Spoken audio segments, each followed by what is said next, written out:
어떻게 도와줄 나라가 한국뿐이라는 거야. 유럽 모든 국가에서 절대 불가능하다고 거절한 일을 한국은 단 3일 만에 해결해버렸습니다. 미국에서도 믿을 수 없다며 허탈해했는데요. 정작 이 일로 한미 관계가 완전 뒤바뀌어 버렸습니다. 그 사건 속으로 바로 들어가 보겠습니다. 구독과 좋아요로 응원해주세요. 안녕하세요. 저는 에밀리 벤슨입니다. 미 공군 항공시스템 기술개발부에서 15년간 대통령 전용기 에어포스원의 핵심 시스템을 담당해왔습니다. 세계에서 가장 안전하다고 자부하는 그 거대한 하늘의 요새를 책임지는 수석 기술 책임자였죠. 보잉 747을 개조한 이 특별한 항공기는 단순한 이동수단이 아니었어요. 하늘을 나는 백악관이자 대통령의 생명을 지키는 최후의 보루였거든요. 그날은 평범한 화요일 오후였습니다. 대통령이 G7 정상회의 참석차 유럽으로 향하던 중이었어요. 저는 펜타곤 지하 3층에 있는 항공관제센터에서 실시간 비행 데이터를 모니터링하고 있었습니다. 모든 시스템이 정상 작동하고 있었거든요. 엔진 출력 98%와 연료량 충분 그리고 통신 상태 양호 완벽했어요. 15년간 이런 임무를 수행해오면서 이보다 안정적인 비행은 본 적이 없었을 정도였죠. 그런데 오후 3시 47분 믿을 수 없는 일이 벌어졌습니다. 갑자기 에어포스원에서 오는 모든 신호가 끊어진 거예요. 레이더 화면에서 그 거대한 점이 사라졌고 무선 통신도 완전히 두절됐습니다. 처음엔 일시적인 통신 장애라고 생각했어요. 대서양 상공에서는 가끔 이런 일이 있었거든요. 하지만 이번은 달랐습니다. 5분이 지나도 10분이 지나도 연락이 없었어요. 관제실 전체가 긴장하기 시작했습니다. 동료 기술자들의 얼굴이 점점 굳어지는 게 보였거든요. 대통령 전용기가 완전히 침묵 상태에 빠진 거였어요. 저는 즉시 비상 프로토콜을 가동했습니다. 주변 민간 항공기들에게 에어포스원 목격 여부를 확인하고 유럽 각국 관제탑에도 긴급 연락을 취했죠. 30분이 지나서야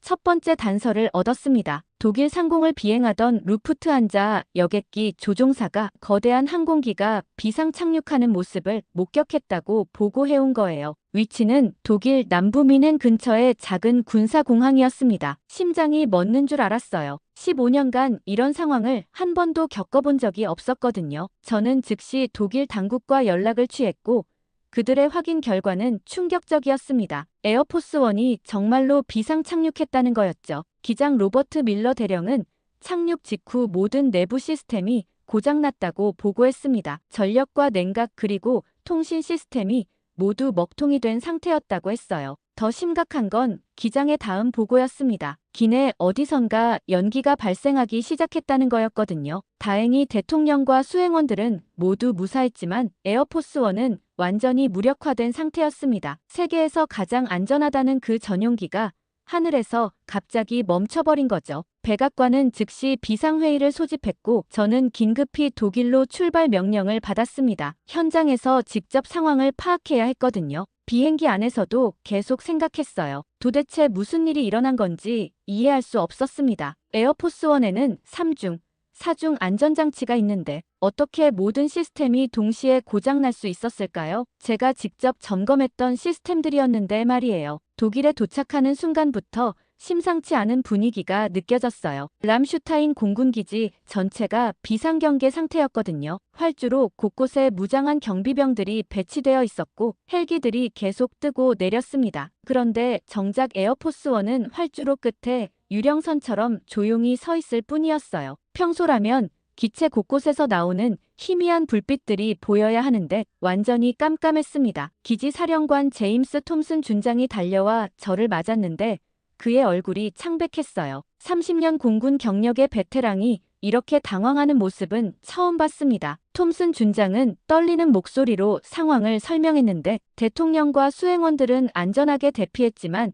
에어포스원 자체는 완전히 죽은 상태라고 했어요. 현장으로 가면서 제일 먼저 느낀 건 소리의 부재였습니다. 평소 에어포스원 주변은 냉각팬과 전력 시스템 그리고 통신 장비들이 내는 낮은 윙윙거림으로 가득했거든요. 그런데 지금은 정말 무덤같이 조용했어요. 마치 거대한 기계가 숨을 멈춘 것 같았습니다. 기장 로버트 밀러 대령을 만났을 때 그의 손이 미세하게 떨리고 있는 걸 봤어요. 25년간 대통령 전용기를 조종해온 철갑 같은 군인이 이렇게 동요하다니 믿기 어려웠습니다. 밀러 대령이 말하길 비행 중 갑자기 계기판 하나가 깜빡이기 시작했다고 했어요. 그 다음엔 2개, 3개로 시작하다가 점점 더 많은 시스템이 하나씩 불이 꺼져갔다는 거였어요. 그러면서 조종석 뒤쪽에서 타는 냄새가 나기 시작했다고 하더라고요. 전기 타는 냄새가 아니라 뭔가 플라스틱이 녹는 듯한 역겨운 냄새였다고 했어요. 그때부터 기내 온도가 급격히 올라가면서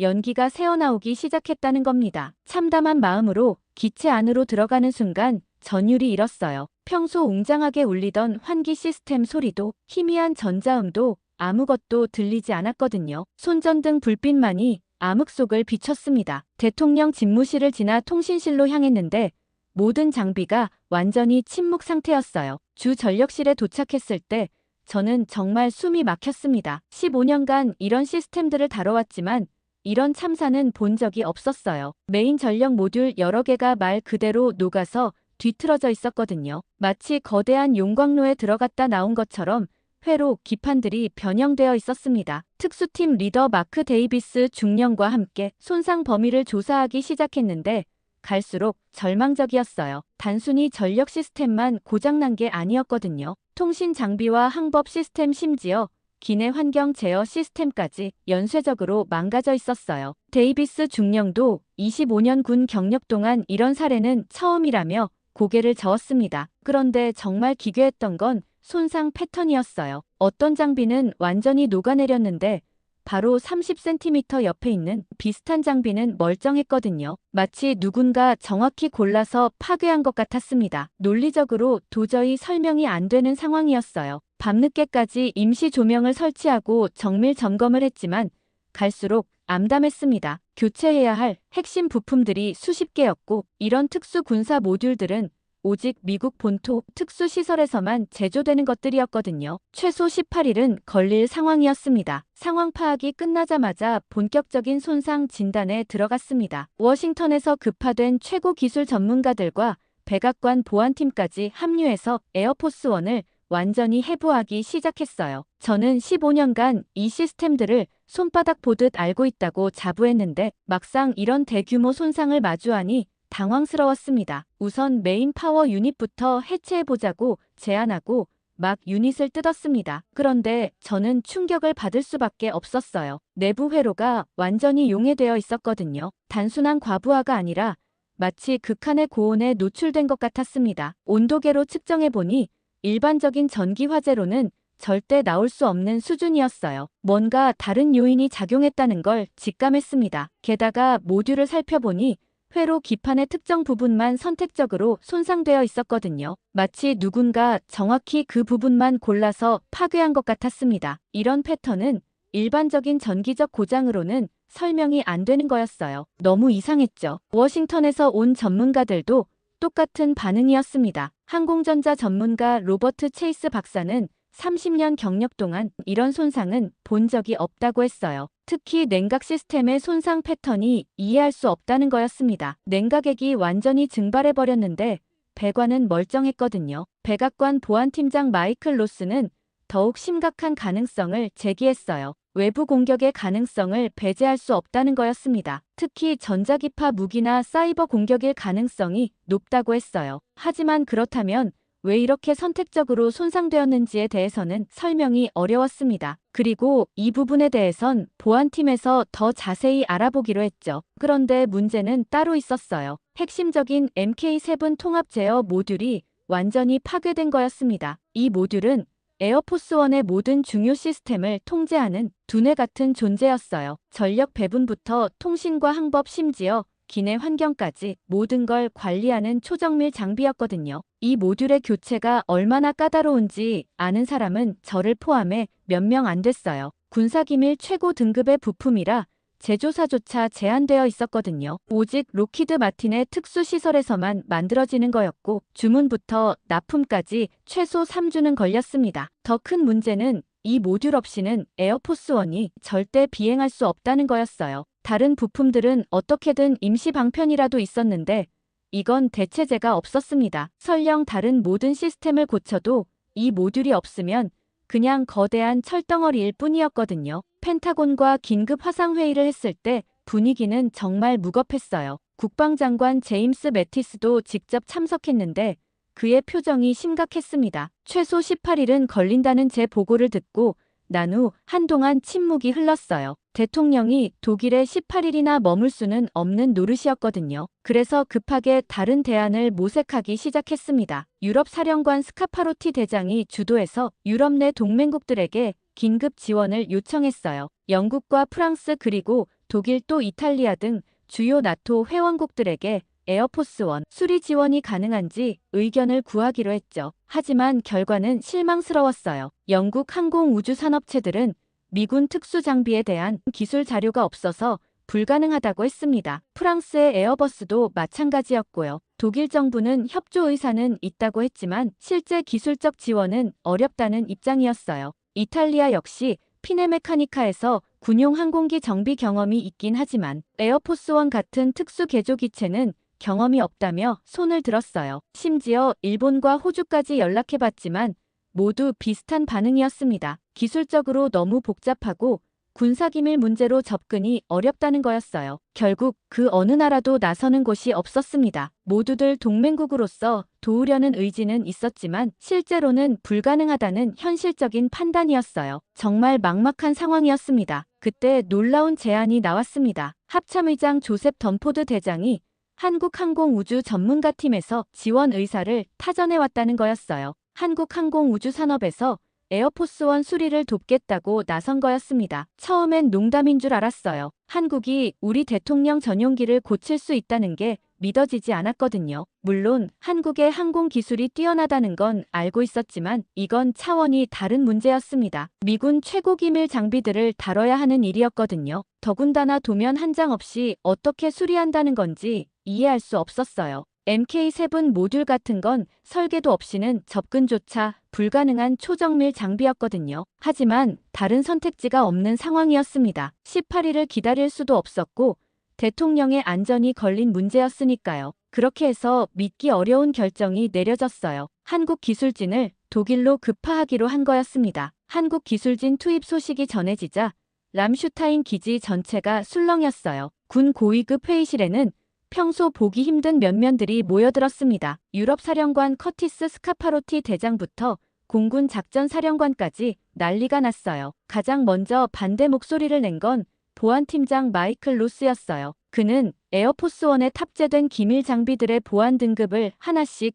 나열하며 외국 기술자들의 접근이 얼마나 위험한지 강조했습니다. 특히 MK7 통합 제어 모듈은 나토 기밀 최고 등급이라 한국이 동맹국이라 해도 함부로 공개할 수 없다는 입장이었어요. 공군 정비사령관 존 앨런 중장도 회의적이었습니다. 그는 25년간 항공기 정비 분야에서 일해왔는데 도면 없이 이런 복잡한 시스템을 수리한다는 건 불가능하다고 단언했어요. 특히 에어포스원은 일반 항공기와 완전히 다른 특수 개조 기체라 한국 기술자들이 아무리 뛰어나도 접근조차 어려울 거라고 했습니다. 하지만 상황이 절박했어요. 이미 G7 정상회의 일정이 완전히 꼬였고 다음 주에는 아시아 순방이 예정되어 있었어요. 더 이상 늦어진다면 외교적으로도 정치적으로도 감당할 수 없는 상황이었습니다. 더 큰 문제는 언론이었어요. 이미 CNN과 BBC에서 대통령 전용기에 의문이 있다는 소식을 보도하기 시작했거든요. 백악관에서는 일시적인 기술적 문제라고 발표했지만 시간이 길어질수록 온갖 추측들이 난무할 게 뻔했습니다. 미국의 위신에도 큰 타격이었어요. 그때 합참의장 덤포드 대장이 결정적인 정보를 공개했어요. 한국항공우주산업에서 지원을 제안한 팀이 단순한 정비팀이 아니라는 거였습니다. 항공전자 전문가와 원자력 냉각 시스템 전문가, 심지어 군용통신 장비 전문가까지 포함된 특수팀이라고 했어요. 특히 팀장으로 지명된 김태준이라는 사람의 이력이 놀라웠습니다. 한국항공우주산업에서 20년간 일하면서 KF-21 전투기 개발에도 참여했던 베테랑이었어요. 더구나 미군 장비와의 호환성 작업 경험도 풍부했다고 했습니다. 모두 그 말에 긍정적인 반응을 보이자 정보사령관이 강하게 소리를 높였어요. 에어포스원의 내부 구조나 장비 사양이 외부에 노출되면 국가 안보에 치명적일 수 있다는 거였어요. 특히 통신 암호화 시스템이나 전자전 장비 정보는 절대 유출되어선 안 된다고 강조했습니다. 저는 즉시 한국팀을 완전한 감시 하에서 작업시키고 기밀 구역에는 접근하지 못하게 제한하면 된다고 얘기했습니다. 순수하게 전력 시스템과 냉각 시스템만 담당하게 하고 나머지는 미군 기술자들이 처리하자는 절충안이었어요. 그러면서 한국 측에서 보내온 작업 계획서를 보여줬어요. 거기엔 손상 부위별 접근 방법부터 예상 소요 시간까지 구체적으로 나와 있었는데 특히 도면 없이도 시스템 분석이 가능하다는 그들만의 노하우에 대한 설명이 있었습니다. 사실 처음 계획서를 받을 때만 해도 솔직히 반신반의했어요. 아무리 뛰어난 기술자라도 설계도 없이 에어포스1을 고친다는 게 현실적으로 가능한 일인지 의문이었거든요. 하지만 다른 선택지가 없었습니다. 록히드 마틴에서 부품이 올 때까지 기다릴 수도 없었고요. 결국 조건부 승인이 내려졌어요.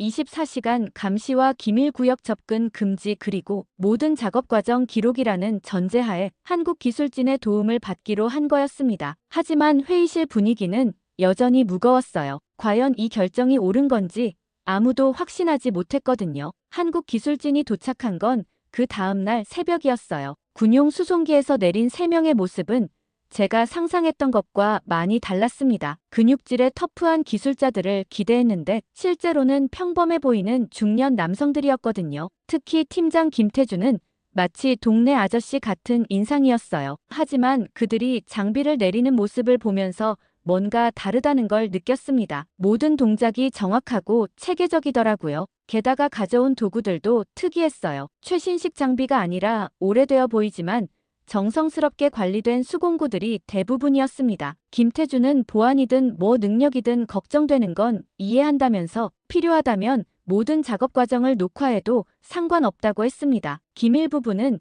절대 건드리지 않겠다는 약속도 했어요. 오직 전력 시스템과 냉각 시스템 복구에만 집중하겠다는 거였습니다. 하지만 여전히 의구심은 많았습니다. 특히 젊은 장교들 사이에서는 한국이 우리 기술을 훔치려는 것 아니냐는 의혹까지 제기됐어요. 최근 몇 년간 한국의 항공 기술이 급성장한 것도 어떻게 보면 미국 기술을 벤치마킹한 결과 아니냐는 시각이었습니다. 김태준이 온 이후 회의실 분위기는 점점 험악해졌어요. 일부 참모들은 아예 한국팀을 돌려보내자고 주장했습니다. 차라리 18일을 기다리는 게 낫다는 거였어요. 미국의 자존심을 생각하면 외국 기술자의 도움을 받는다는 것 자체가 굴욕적이라는 의견도 나왔습니다. 하지만 매 시간이 지날 때마다 대통령실에선 압박하는 연락이 왔고 언론의 관심도 뜨거워졌습니다. 결국 제가 최종 결정을 내려야 했어요. 모든 책임을 지겠다는 조건 하에 한국팀에게 기회를 줬죠. 그런데 한국팀의 첫 점검이 시작되자마자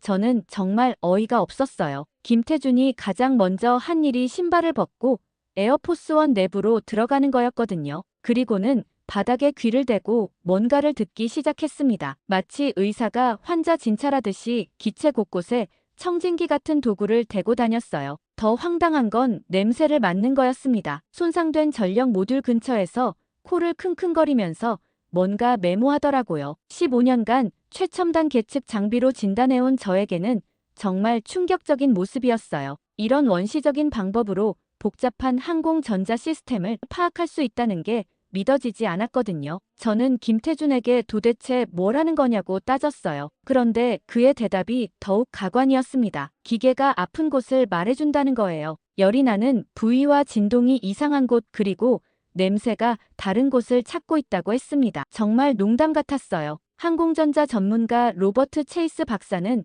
아예 비웃었습니다. 혹시나 했더니 엉터리라며 21세기에 이런 무속 같은 진단법이 통할 거라고 생각하냐고 했어요. 에어포스1은 수백억 달러짜리 첨단 기술의 집합체인데 손과 코로 고칠 수 있다는 게 말이 되냐는 거였습니다. 하지만 김태준은 전혀 개의치 않는 것 같았어요. 오히려 우리더러 귀를 기울여 보라고 했습니다. 정상적인 전력 시스템에서 나는 소리와 고장난 시스템의 소리가 다르다는 거예요. 진동 패턴도 다르고 열분포도 다르다고 했습니다. 정말 황당했어요. 더 기가 막힌 건 그들이 가져온 도구들이었어요. 최신 디지털 계측기 대신 오래된 아날로그 멀티미터와 기계식 진동계만 사용했거든요. 심지어 손전등도 LED가 아닌 구식 백열등이었어요. 21세기 기술자라고 하기엔 너무 구식이었습니다. 김태준의 팀원 중 하나인 박민수는 더욱 기괴했어요. 손상된 회로 기판을 들고는 냄새를 맡더니 어떤 성분이 과열되었는지 안다고 했습니다. 태운 구리 냄새와 플라스틱 냄새를 구분할 수 있다는 거예요. 정말 말도 안 되는 소리였어요. 저는 정말 화가 났어요. 이런 식으로 시간만 낭비하다가 정말 돌이킬 수 없는 상황이 올 수도 있었거든요. 차라리 록히드 마틴에서 부품이 올 때까지 기다리는 게 나을 것 같았습니다. 최소한 확실한 방법이니까요. 하지만 김태준은 계속 작업을 이어갔어요. 마치 기계와 대화하는 것처럼 여기저기 만져보고 들어보면서 뭔가를 파악하려 했습니다. 때로는 눈을 감고 손끝으로만 만져보기도 했어요. 정말 마술사 같았습니다. 가장 짜증났던 건 그들의 자신감이었어요. 아무런 설계도도 없이 이런 복잡한 시스템을 이해할 수 있다고 확신하는 모습이었거든요. 김태준은 3일이면 문제점을 모두 파악할 수 있다고 했어요. 그리고 일주일이면 수리를 완료할 수 있다고 장담했습니다. 정말 어이없었어요. 미국 최고 기술진도 18일은 걸린다고 했는데 도면도 없이 일주일이면 끝낸다는 게 말이 되냐는 거죠. 하지만 어쩔 수 없이 지켜볼 수밖에 없었어요. 이미 결정이 내려진 상황이었거든요. 둘째 날 새벽부터 한국팀의 본격적인 해체 작업이 시작됐어요. 김태준이 가장 먼저 한 일은 손상된 메인 전력 모듈을 완전히 분해하는 거였습니다. 그런데 그 방식이 정말 독특했어요. 일반적으로는 매뉴얼에 따라 순서대로 분해하는데 김태준은 마치 퍼즐을 맞추듯 이곳저곳을 만져보면서 어느 부분부터 해체할지 결정하더라고요. 더 놀라운 건 분해 속도였어요. 저희가 보통 2시간은 걸리는 모듈 해체를 30분 만에 끝내는 거였습니다. 그것도 아무런 손상 없이 말이에요. 마치 그 모듈의 구조를 이미 다 알고 있는 것처럼 정확한 지점을 집어내면서 분해해 나갔어요. 박민수의 회로 추적 작업은 더욱 신기했습니다. 복잡하게 얽힌 전선들 사이에서 손상된 부분을 찾아내는 모습이 정말 예술 같았어요. 멀티미터 하나만으로 수백 개의 회로를 하나씩 체크해 나가는데 절대 실수하지 않더라고요. 마치 지도를 보고 길을 찾는 것처럼 정확했습니다. 게다가 이준호의 냉각 시스템 점검도 놀라웠어요. 배관 곳곳에 손을 대면서 막힌 부분과 누설 지점을 정확히 찾아냈거든요. 심지어 육안으로는 보이지 않는 미세한 균열까지 손끝 감각으로 감지해내는 모습을 봤을 때는 정말 소름이 돋았습니다. 하지만 가장 인상적이었던 건 그들의 팀워크였어요. 말 한마디 없이도 서로가 무엇을 필요로 하는지 정확히 알고 있었거든요. 김태준이 손만 뻗으면 박민수가 정확한 도구를 건네주고 이준호는 필요한 부품을 미리 준비해놨어요. 30년을 함께 일한 것처럼 완벽한 호흡이었습니다. 더욱 놀라운 건 그들이 찾아낸 숨겨진 손상들이었어요. 저희가 미처 발견하지 못했던 미세한 손상까지 모두 찾아냈거든요. 겉보기엔 멀쩡해 보이는 케이블 내부의 단선과 정상 작동하는 것처럼 보이는 센서의 오차까지 모든 걸 파악했습니다. 이젠 그들에게 전적으로 맡길 수밖에 없다는 생각이 들었습니다. 그러자 김태준이 MK7 통합 제어 모듈을 완전히 분해하기 시작했어요. 이 모듈은 군사기밀 최고 등급이라 미국 기술자들도 함부로 건드릴 수 없는 부품이죠. 그 모습에 보안팀장 로스가 즉시 제지하려 했지만 저는 허용했어요. 한국 기술자들을 신뢰하기 시작했거든요. 그런데 김태준의 분해 방식이 정말 특이했어요. 일반적인 공구 대신 의료용 핀셋 같은 정밀 도구를 사용해서 하나씩 조심스럽게 분리해 나갔습니다. 마치 고고학자가 유물을 발굴하는 것처럼 세심하고 정교했어요. 분해 과정에서 김태준이 중얼거리는 소리가 들렸어요. 한국말이라 정확히는 모르겠지만 뭔가 납득하는 듯한 어조였습니다. 나중에 통역을 통해 알았는데 과열 지점과 손상 패턴을 보고 정확한 고장 원인을 파악했다는 거였어요. 저녁이 되어서야 첫날 성과가 나왔습니다. 김태준이 손상 원인을 완전히 파악했다고 보고한 거예요. 단순한 전기적 고장이 아니라 냉각 시스템 오작동으로 인한 연쇄 과열이었다는 진단이었습니다. 이런 정확한 분석을 도면 없이 해냈다는 게 정말 믿기 어려웠어요. 더 놀라운 건 수리 계획이었어요. 기존 부품들을 재활용해서 임시 시스템을 구축할 수 있다는 거였습니다. 새 부품을 기다릴 필요 없이 현장에서 해결할 수 있다는 얘기였어요. 정말 불가능해 보이는 일이었지만 그들의 자신감 있는 모습을 보니 뭔가 기대가 되기 시작했습니다. 셋째 날 아침, 저는 김태준 옆에서 그의 작업을 지켜보고 있었어요. 솔직히 아직도 반신반의하는 마음이었거든요. 그런데 갑자기 김태준의 손이 멈췄습니다. MK7 모듈 깊숙한 곳에서 뭔가를 발견한 것 같았어요. 그의 눈빛이 달라졌거든요. 김태준이 핀셋을 집어들더니 아주 조심스럽게 뭔가를 빼내기 시작했어요. 제가 목을 쭉 빼고 들여다보니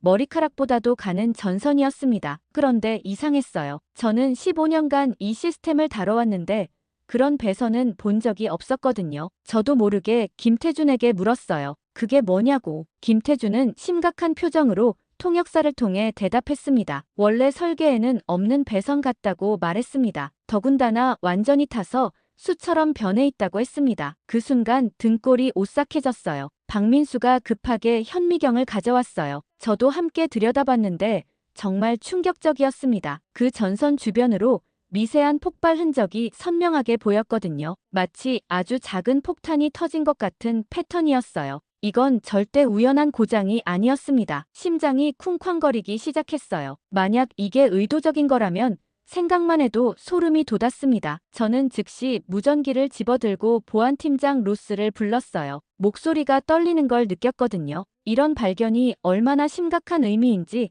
너무 잘 알았으니까요. 로스가 헐레벌떡 뛰어왔을 때 저는 아직도 믿기지 않는다는 표정이었어요. 그런데 한국팀의 설명을 들은 로스의 얼굴이 순식간에 창백해졌습니다. 그가 즉시 FBI와 시크릿 서비스에 연락하는 모습을 보니 이게 정말 심각한 상황이라는 걸 실감했어요. 그런데 더 큰 충격이 기다리고 있었습니다. 이준호가 냉각 시스템 점검을 하던 중 갑자기 저를 불렀거든요. 그의 목소리에 긴장감이 역력했어요. 냉각 파이프 안쪽에서 이상한 물질을 발견했다는 거였습니다. 제가 직접 확인해 보니 정말 기괴했어요. 냉각액과 전혀 다른 성질의 물질이 파이프 벽면에 달라붙어 있었거든요. 마치 냉각 효과를 방해하기 위해 의도적으로 넣은 것 같았습니다. 이제는 확신했어요. 이건 분명 테러였습니다. 김태준은 이미 다른 시스템들도 점검하기 시작했어요. 저는 그의 뒤를 따라다니면서 하나하나 확인했습니다. 통신 시스템에서도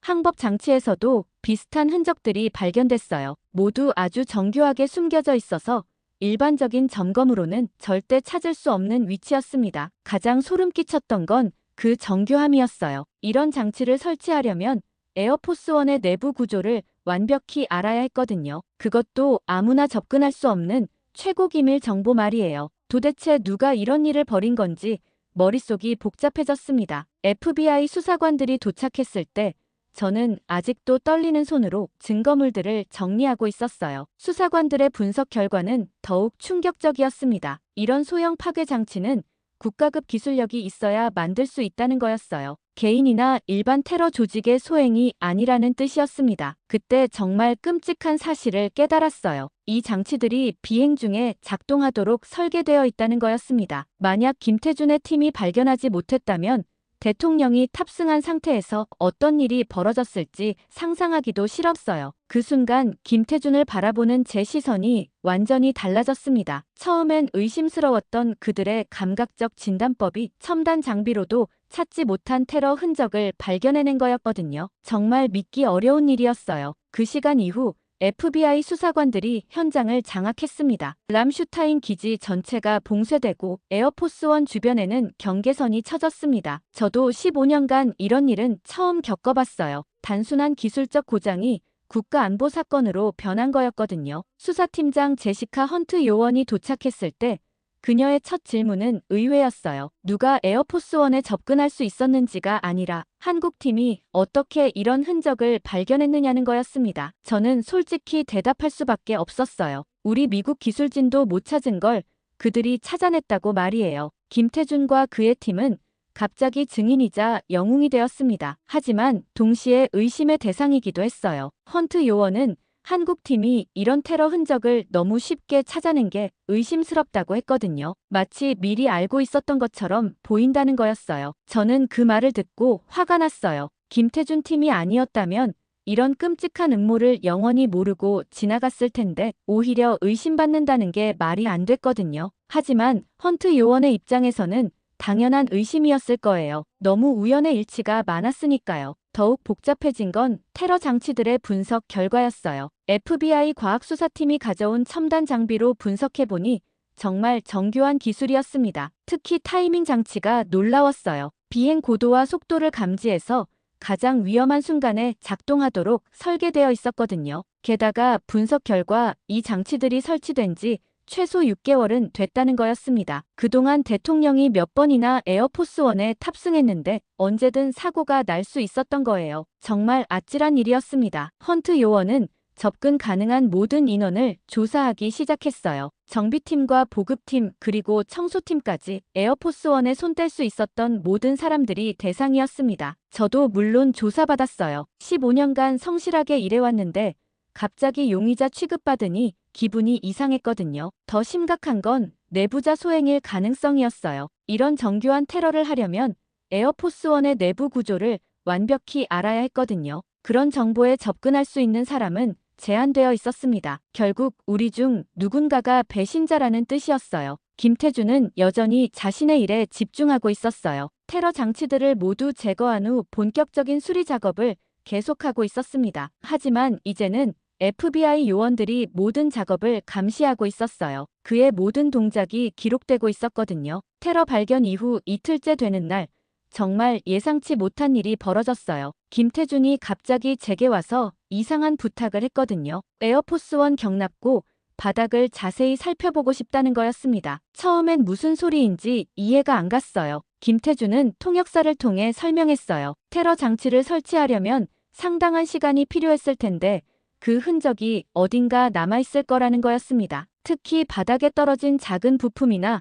도구 자국 같은 걸 찾을 수 있을 거라고 했어요. 정말 황당한 소리 같았습니다. 하지만 FBI 헌트 요원이 의외로 관심을 보였어요. 과학수사팀도 아직 경납고 바닥까지는 세밀하게 조사하지 않았다는 거였거든요. 그래서 김태준과 함께 경납고 전체를 뒤지기 시작했습니다. 마치 보물찾기 하는 기분이었어요. 김태준의 관찰력은 정말 놀라웠어요. 경납고 바닥 곳곳을 기어다니면서 육안으로는 보이지 않는 작은 것들을 찾아냈거든요. 먼지 속에 섞인 금속가루, 특이한 모양의 긁힌 자국, 심지어 바닥에 떨어진 머리카락 한 올까지 놓치지 않았어요. 가장 결정적인 발견은 에어포스원 아래쪽에서 나왔어요. 김태준이 손전등을 비추면서 바닥을 자세히 들여다보더니 갑자기 흥분하기 시작했습니다. 아주 작은 나사 하나를 발견한 거였어요. 그런데 그 나사가 에어포스원에 사용되는 표준 부품이 아니었거든요. FBI 과학수사팀이 급하게 달려와서 그 나사를 분석했어요. 결과는 충격적이었습니다. 동유럽산 특수 합금으로 만들어진 나사였거든요. 미군에서는 절대 사용하지 않는 재질이었어요. 이건 범인의 신원을 추적할 수 있는 중요한 단서였습니다. 헌트 요원이 점점 김태준을 다른 시선으로 보기 시작했어요. 처음엔 의심스러워했는데 이제는 오히려 의존하고 있었거든요. 김태준의 관찰력이 첨단 과학수사 장비보다 더 정확하다는 걸 인정하기 시작한 거예요. 그런데 정말 소름 끼치는 발견이 또 있었어요. 김태준이 경납고 CCTV 사각지대를 정확히 파악해낸 거였습니다. 범인이 어떤 경로로 접근했는지까지 추측해냈어요. 마치 그 범인의 머릿속을 들여다보는 것 같았거든요. FBI 팀이 김태준의 추측을 바탕으로 CCTV 영상을 다시 분석하기 시작했어요. 지난 6개월간의 모든 영상을 샅샅이 뒤져봤습니다. 그러다가 정말 결정적인 순간을 포착했어요. 3개월 전 새벽 2시경 수상한 인물이 경납고에 접근하는 모습이었거든요.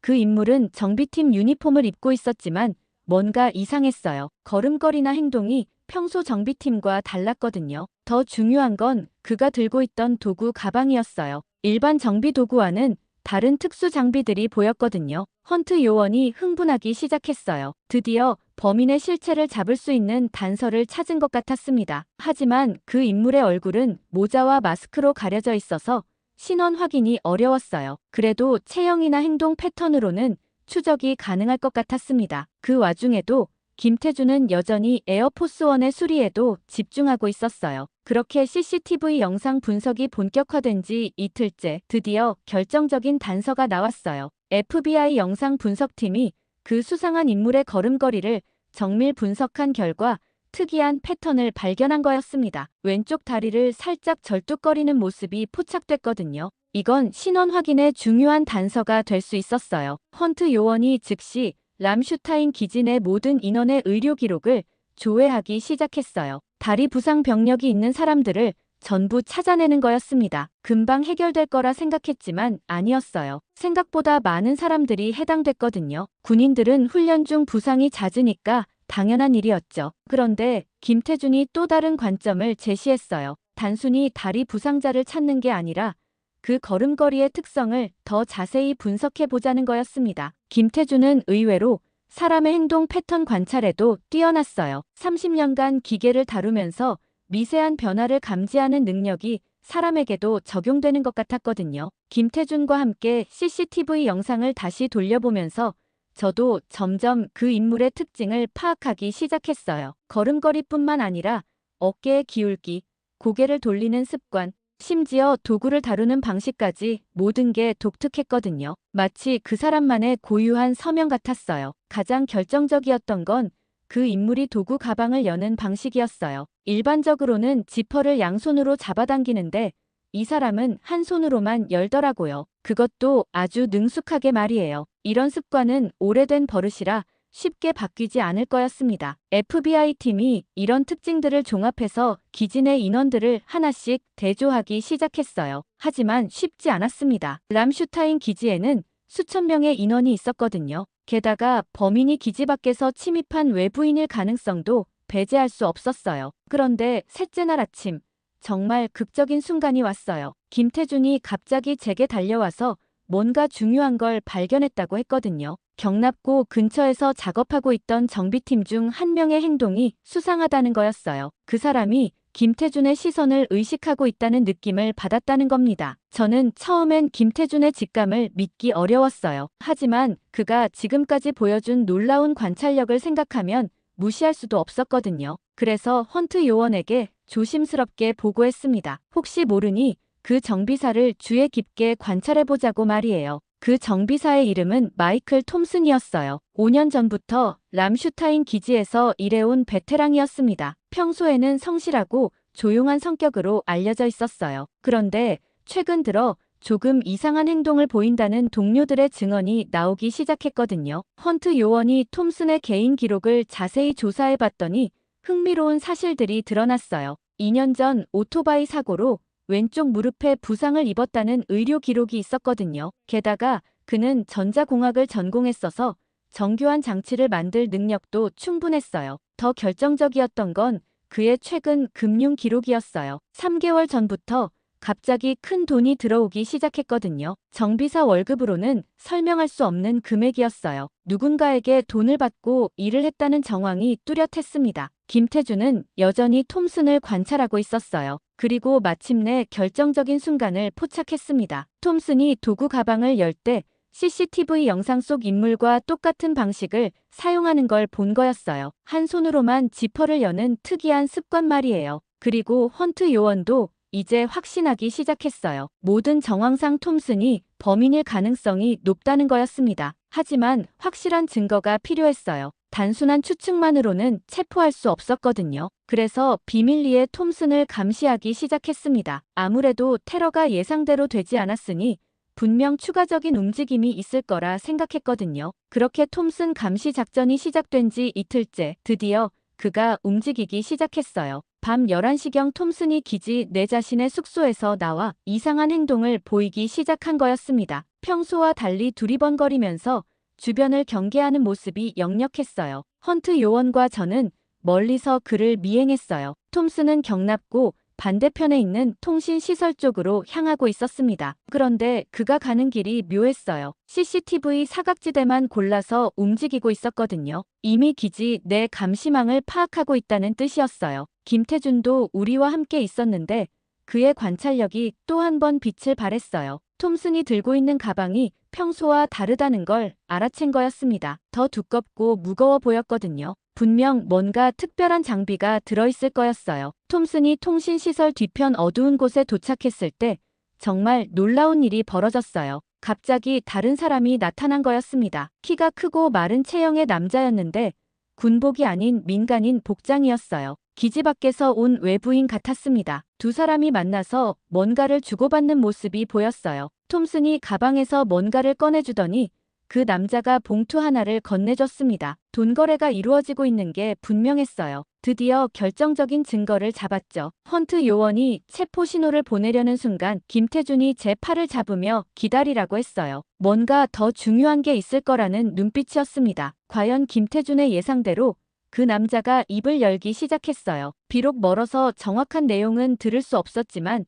뭔가 중요한 얘기를 하고 있었습니다. 그런데 갑자기 상황이 급변했어요. 그 남자가 무언가를 눈치챈 듯 주변을 둘러보기 시작한 거였습니다. 우리가 들킬 위험이 있었어요. 헌트 요원이 더 이상 기다릴 수 없다고 판단하고 체포 작전을 개시했습니다. FBI 요원들이 사방에서 나타나면서 두 사람을 포위했어요. 톰슨은 완전히 당황한 표정이었지만 그 남자는 의외로 침착했습니다. 마치 이런 상황을 예상하고 있었던 것처럼 보였거든요. 뭔가 석연치 않은 느낌이었어요. 체포 과정에서 정말 충격적인 사실이 드러났어요. 그 남자가 동유럽 출신의 전직 정보 요원이라는 거였습니다. 이름은 블라디미르 노박이었는데 여러 나라에서 산업 스파이 활동을 해온 전문가였어요. 이제야 이 사건의 규모가 얼마나 큰지 실감났습니다. 톰슨의 가방을 뒤져보니 더욱 놀라운 것들이 나왔어요. 에어포스원의 상세한 설계 도면과 보안 시스템 정보가 들어있었거든요.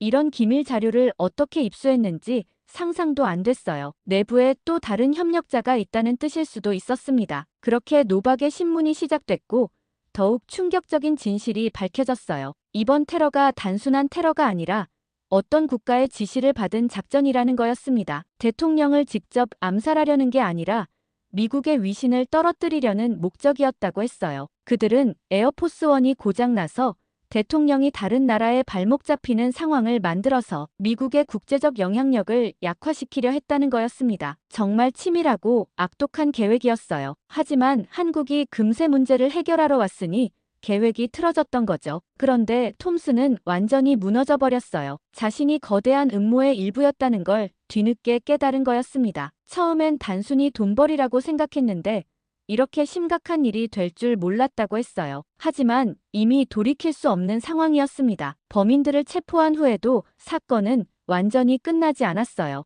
헌트 요원이 가장 걱정하는 건 또 다른 내부 협력자가 있을 가능성이었거든요. 톰슨 혼자서는 그런 상세한 기밀 정보를 입수할 수 없었으니까요. 누군가 더 높은 보안 등급을 가진 사람이 도왔을 거였어요. 김태준은 여전히 에어포스원 수리에 집중하고 있었지만 저는 그의 표정에서 뭔가 다른 걸 읽을 수 있었어요. 마치 아직 풀리지 않은 의문이 남아있다는 듯한 모습이었거든요. 그가 무엇을 생각하고 있는지 궁금했지만 바쁜 와중에 물어볼 기회는 없었어요. 그런데 이틀 후 정말 놀라운 일이 벌어졌어요. 김태준이 갑자기 제게 와서 이상한 질문을 했거든요. 지난 6개월간 에어포스원 정비 일정을 누가 관리했냐는 거였습니다. 왜 갑자기 그런 걸 묻는지 이해가 안 됐어요. 김태준의 설명을 들어보니 그럴듯했어요. 테러 장치를 설치하려면 정확한 정비 일정을 알아야 했다는 거였습니다. 언제 경납고가 비는지, 어느 시스템을 점검하는지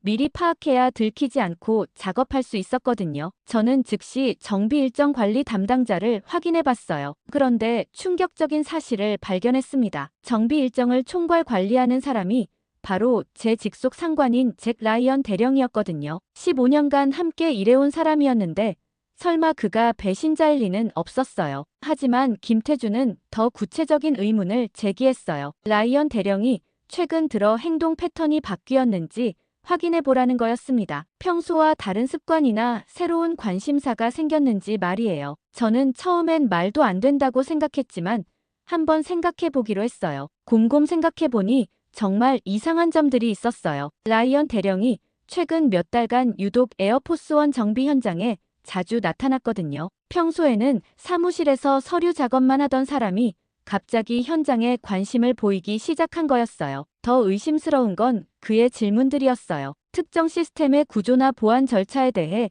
자세히 물어보곤 했거든요. 당시에는 단순히 업무에 열정적이라고 생각했는데 지금 돌이켜보니 뭔가 다른 목적이 있었던 것 같았어요. 김태준과 함께 라이언 대령의 최근 행적을 조사해보기 시작했어요. 물론 헌트 요원에게는 말할 수 없었습니다. 확실한 증거 없이 15년 동안 함께 일한 상관을 의심한다고 할 수는 없었으니까요. 그런데 정말 결정적인 순간이 왔어요. 김태준이 라이언 대령의 사무실 근처에서 작업하던 중 이상한 걸 발견한 거였습니다. 대령의 컴퓨터 화면에 에어포스원 설계도가 떠 있었는데 평소 업무와는 전혀 관련 없는 부분이었어요. 더 놀라운 건 그 설계도에 표시된 부분들이었어요. 바로 테러 장치가 설치됐던 위치들과 정확히 일치했거든요. 이건 우연일 수가 없었어요. 라이언 대령이 톰슨에게 정확한 위치 정보를 제공했다는 확실한 증거였습니다. 김태준과 저는 서로 눈을 마주쳤어요. 이제 더 이상 의심할 여지가 없었거든요. 하지만 어떻게 접근해야 할지 막막했어요. 라이언 대령은 저보다 높은 계급이었고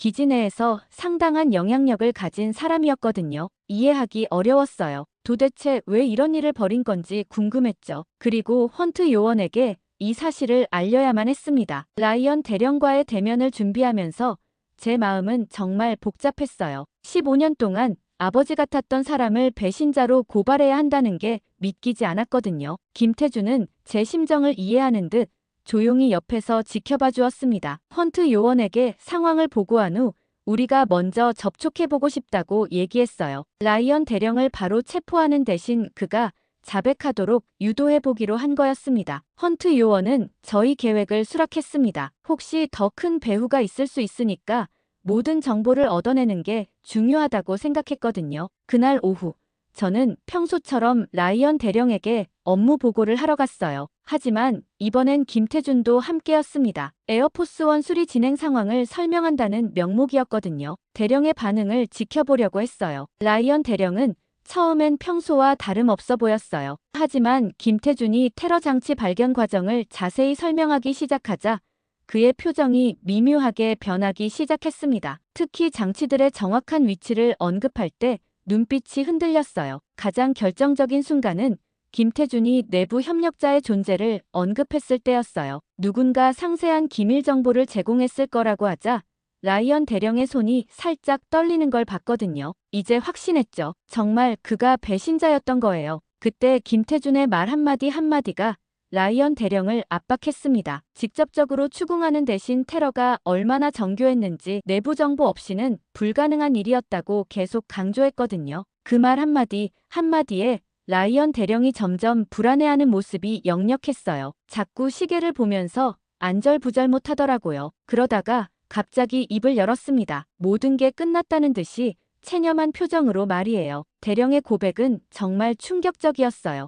그가 도박 중독에 빠져서 거액의 빚을 졌다는 거였습니다. 그러다가 노박이라는 남자의 접근을 받았고 돈에 눈이 멀어서 기밀 정보를 넘겨줬다고 했어요. 처음엔 단순한 정보 판매라고 생각했다고 했습니다. 하지만 상황이 점점 심각해졌다는 거였어요. 노박이 더 구체적인 정보를 요구하기 시작했고 급기야 테러 계획까지 알려줬다고 했습니다. 그때서야 일이 얼마나 심각한지 깨달았지만 이미 돌이킬 수 없는 상황이었다고 했어요. 그러면서 라이언 대령이 갑자기 책상 서랍에서 뭔가를 꺼냈습니다. 혹시 무기인가 싶어서 긴장했는데 그게 아니었어요. 노박과 주고받은 모든 메시지와 거래 내역이 담긴 USB였거든요. 대령은 떨리는 손으로 그 USB를 제게 건네주면서 모든 걸 고백했어요. 자신이 얼마나 큰 실수를 했는지, 그리고 그 때문에 대통령과 국가가 위험에 처했다는 걸 뒤늦게 깨달았다고 했습니다. 정말 비참한 모습이었어요. 김태준이 조용히 제 어깨에 손을 얹었어요.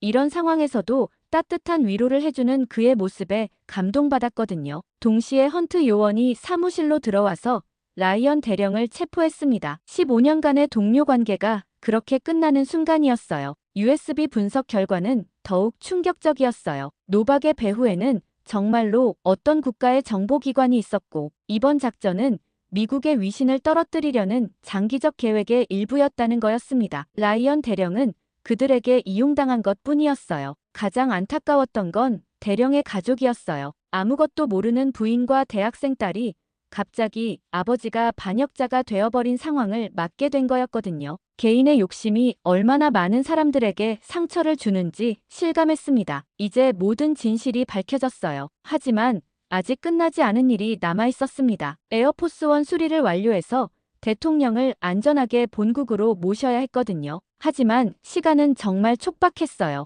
백악관에서 계속 재촉하고 있었고 대통령의 독일 체류도 한계에 달하고 있었거든요. 테러 때문에 시간이 많이 지체되었지만 김태준은 3일 안에 모든 걸 끝내겠다고 장담합니다. 처음이라면 믿기 어려웠겠지만 이젠 그의 실력을 온전히 믿었죠. 저는 그의 가까이에서 그를 지켜보았습니다. 첫날은 손상된 메인 파워 유닛을 완전히 분해한 후 멀쩡한 부품들만 골라내더라고요. 그러더니 다른 시스템에서 가져온 부품들과 조합해서 전혀 새로운 구조를 만들어냈어요. 그런데 회로 재설계 작업을 할 땐 좀 이상했어요. 원래 설계대로 하지 않더라고요. 제가 의아해서 물어봤더니 더 효율적이고 안전한 방향이라고 설명했습니다. 마치 에어포스원을 업그레이드하는 것 같았어요. 이런 건 매뉴얼에는 절대 나와 있지 않은 방법이었습니다. 그런데 둘째 날 통합 제어 시스템 연결 과정에서 갑자기 모든 전력이 차단되었습니다. 순간 모든 사람들이 당황했어요. 혹시 또 다른 문제가 생긴 건 아닌가 싶었거든요. 하지만 김태준은 오히려 만족스러운 표정이었어요. 알고 보니 그게 정상적인 과정이었어요. 새로운 시스템이 기존 시스템과 동기화되면서 일시적으로 전력이 차단되는 거라고 하더라고요. 마치 컴퓨터를 재부팅하는 것과 같은 원리였어요. 10분 후 모든 시스템이 다시 살아났을 때 정말 신기하더라고요. 그리고 드디어 셋째 날 최종 점검이 시작됐는데 모든 시스템이 완벽하게 작동하고 있었거든요. 그것도 원래보다 더 안정적이고 효율적으로 말이에요. 정말 기적 같은 일이었어요. 시험 비행을 할 때 저도 탑승해서 직접 확인해 봤는데 정말 놀라웠습니다. 엔진 소음이 현저히 줄어들었고 진동도 거의 느껴지지 않았어요. 마치 새 비행기를 타는 것 같았거든요. 김태준의 수리가 단순한 복구가 아니라 완전한 개선이었던 거예요. 비행 테스트가 성공적으로 끝났을 때 모든 사람들이 환호했어요. 정말 불가능해 보였던 일을 해낸 거였거든요. 김태준과 그의 팀은 그동안의 피로가 한꺼번에 몰려온 듯 주저앉았지만 얼굴에는 만족스러운 미소가 가득했어요. 백악관에서도 즉시 연락이 왔어요. 대통령이 내일 당장 출발할 수 있다는 소식이었습니다. 일주일 넘게 독일에 머물렀던 대통령이 드디어 본국으로 돌아갈 수 있게 된 거예요. 정말 다행스러운 일이었습니다. 김태준은 마지막까지 세심하게 점검을 계속했어요. 대통령의 안전이 걸린 일이라 조금도 소홀할 수 없다는 거였습니다. 그의 책임감과 전문성에 정말 감동받았어요. 이런 사람이야말로 진짜 전문가라는 생각이 들었거든요. 대통령 출발 당일 아침, 람슈타인 기지는 완전히 다른 분위기였어요. 지난 열흘간의 긴장감이 마침내 해소되고 모든 사람들이 안도의 한숨을 쉬고 있었거든요. 에어포스원이 활주로에서 최종 점검을 받고 있는 모습을 보니 정말 감개무량했습니다. 김태준은 새벽부터 마지막 안전 점검에 여념이 없었어요. 그의 모습을 보면서 진정한 장인 정신이 무엇인지 다시 한번 깨달았어요. 30년간 쌓아온 경험과 책임감이 그대로 드러나고 있었습니다. 오전 10시경 드디어 대통령 일행이 도착했어요. 대통령은 생각보다 편안한 모습이었습니다. 독일에서의 일정을 무사히 마치고 이제 집으로 돌아간다는 안도감이 역력했어요. 하지만 시크릿 서비스 요원들은 여전히 긴장한 상태였거든요. 아직도 만에 하나의 상황을 대비하고 있었습니다. 그런데 대통령이 에어포스원에 탑승하기 전 정말 뜻밖의 일이 벌어졌어요. 김태준과 그의 팀을 직접 만나고 싶다고 했죠. 보통은 보안상 이유로 외부 인력과 접촉을 피하는데 이번엔 예외였어요. 대통령이 직접 감사 인사를 전하고 싶다고 했죠. 김태준은 처음엔 당황스러워했어요. 갑작스럽게 대통령을 만나게 될 줄 몰랐거든요. 하지만 곧 평소의 침착함을 되찾고 정중하게 인사했습니다. 대통령이 악수를 청하자 김태준의 손이 약간 떨리는 걸 봤어요. 대통령과의 대화는 생각보다 길었어요. 대통령이 김태준의 수리 방법에 대해 자세히 물어봤거든요. 어떻게 그런 짧은 시간에 완벽한 수리가 가능했는지 정말 궁금해했어요. 김태준은 겸손하게 팀워크의 결과라고 대답했지만 대통령은 그의 개인적인 능력을 높이 평가하고 있었습니다. 가장 인상적이었던 건 대통령이 테러 발견 과정에 대해서도 언급한 거였어요. 김태준의 예리한 관찰력이 아니었다면 정말 큰 사고가 날 뻔했다면서 진심으로 고마워했거든요. 그 순간 김태준의 표정이 정말 뿌듯해 보였어요. 박민수와 이준호도 대통령과 악수를 나눴어요. 대통령이 각자의 역할에 대해 구체적으로 언급하는 걸 보니 사전에 상세한 보고를 받았나 봤습니다. 세 사람 모두 감격스러워하는 모습이 역력했어요. 평생 잊지 못할 순간이었을 거예요. 대통령이 탑승한 후 출발 준비가 본격적으로 시작됐어요. 김태준은 마지막까지 관제탑과 교신하면서 모든 시스템 상태를 점검했습니다. 그의 세심함 덕분에 모든 사람들이 안심할 수 있었어요. 정말 믿음직한 모습이었거든요. 드디어 이륙 시간이 다가왔어요. 에어포스원이 활주로를 향해 이동하는 모습을 보니 가슴이 뜨거워졌습니다. 지난 열흘간의 모든 고생이 이 순간을 위한 거였거든요. 김태준도 긴장한 표정으로 이륙 과정을 지켜보고 있었어요. 이륙하는 순간 정말 완벽했어요. 엔진 소리도 깨끗했고 상승 각도도 안정적이었습니다. 김태준의 수리가 얼마나 훌륭했는지 확실히 알 수 있었어요. 에어포스원이 구름 위로 사라질 때까지 모든 사람들이 손을 흔들며 배웅했습니다. 관제탑에서 연락이 왔어요. 모든 시스템이 정상 작동하고 있다는 소식이었습니다. 대통령도 비행 상태에 만족하고 있다고 했어요. 김태준의 얼굴에 드디어 안도의 미소가 번졌습니다. 정말 모든 게 성공적으로 끝났죠. 하지만 동시에 아쉬움도 밀려왔어요. 이제 김태준과 그의 팀과도 헤어져야 할 시간이 다가오고 있었거든요. 짧은 시간이었지만 정말 많은 걸 배웠고 감동받았어요. 과연 언제 다시 만날 수 있을까 하는 생각이 들었습니다. 김태준이 저에게 와서